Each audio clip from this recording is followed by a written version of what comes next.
So we're making a quick video here about the protest tomorrow in Letterkenny, County Donegal. So there's protest in Letterkenny outside Mr. Chippy, beside Sister Sarah's, starting at 1 PM. Get there a bit earlier. Against recent attacks by non-Irish on Irish. For example, there was a young man got brutally attacked by a lot of migrants as he was walking his dog. There was a young girl a couple of months ago that was raped, Lower Main Street, Letterkenny. In Balbuffet, there was a young girl got her jaw smashed. There was a young girl posted a video recently who works in Letterkenny. She's been stalked for years by a non-Irish migrant. Many such cases. So the people of Donegal are saying no. There's a protest there tomorrow, Letterkenny. I'm just making this quick video here. I was up farming. That's why I'm covered in muck. But whatever. I'm trying to get this video out as quickly as possible. But I want to bring your attention right to what the Donegal County councillors have been up to. According to far left activist, far left councillor Declan Meehan from the Milford area. According to him, he was on Highland Radio. He reckons that all 37 councillors, every single councillor in County Donegal, have signed some kind of statement opposing this protest. So every single one, bar none. So it's Stranorlar, Letterkenny, Milford, Manishow North South, the same Milford, Glenties, Donegal. Every single councillor that has been elected has apparently signed in or some kind of a statement against this protest, right? Just so keep that in mind the next time there's an election coming around. So let's hear it from the horse's mouth himself here. There's not a lot that unites 37 councillors on Donegal County Council, as you can imagine. And you'll know that as a journalist, Greg. But myself and the other councillors had called for an emergency meeting, which was facilitated by the Cahirla Niamh Kennedy, which we're grateful to her for. And there was unanimous support for that statement. And there was unanimous concern amongst people about the policing of it. So we've also sought a meeting with Garda Síochána about the policing on Saturday. So there you go. According to him, there was a meeting, right? Now we have that meeting on the Donegal County Council website. I'll play that clip for you now, but it seems like they've edited that clip. But before we get on to that clip of the Donegal County Council holding this meeting, which Declan Meehan's on about, who is this Declan Meehan? Well, he's married to another man, and he is the company director of the DLDC. Who are the DLDC? Donegal Local Development Company.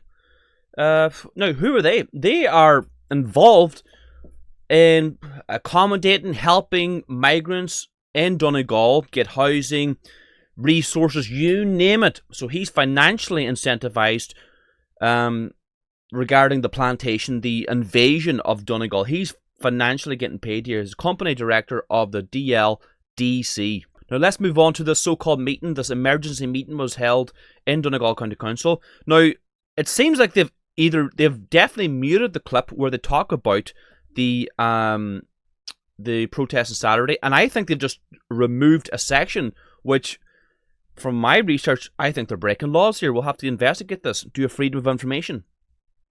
Let's play this clip here.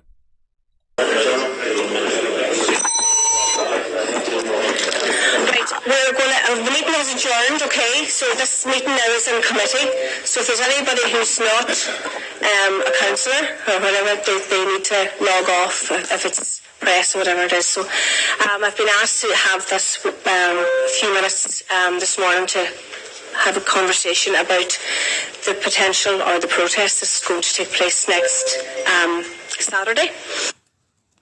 And then the audio goes mute. And notice what she said at the start. She said, any media turn their whatever you call it, the recordings off. She wanted the media are supposed to be in the room recording the minutes, recording what's happening. She told the media to stop recording, and then they just jump here to this clip here. So did they vote on something?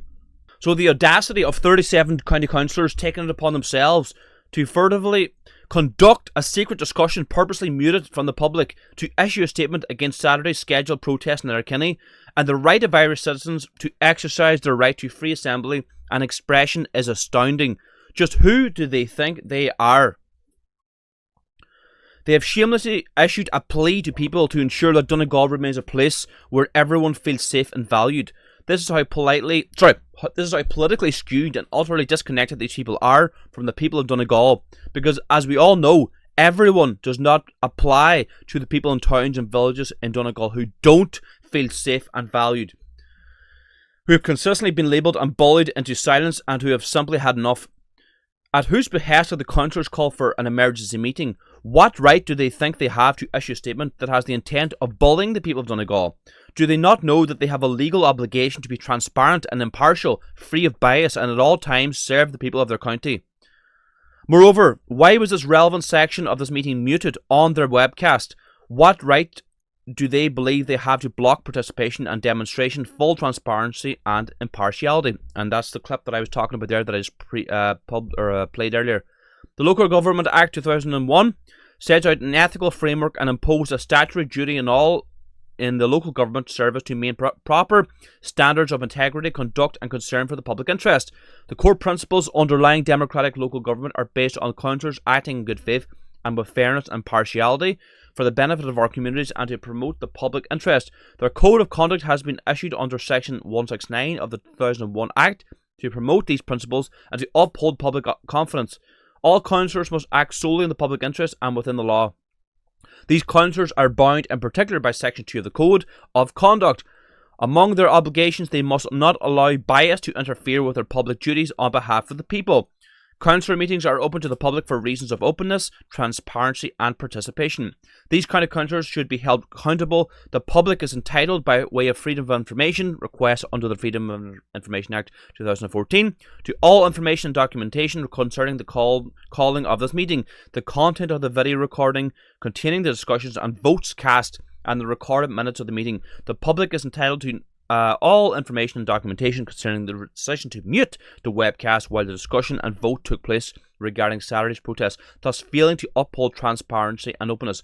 This is a shocking display of the political and other influences that have infiltrated local government and that have resulted in the total disregard for moral, ethical and legal obligations on the part of so-called public representatives. Do not stand for it and remember who you are. So there you go. So protest tomorrow, Letterkenny, 1 p.m. Make sure you get there a bit earlier at Mr. Chippy beside Sister Sarah's. Please get this video out to all your friends and family. Let's get a big crowd tomorrow, right? Play your part in stopping the mass immigration invasion into Ireland by joining as a member to Ireland's only Christian nationalist movement in the whole island of Ireland, Síl na hÉireann. My name is Niall McConnell. I'm the leader of Síl na hÉireann, and we are at the forefront at opposing this mass immigration invasion into Ireland. Join as a member now by clicking the link below, and you'll receive a framed proclamation, a membership card, a beautiful lapel badge, an Irish tricolour flag and much more.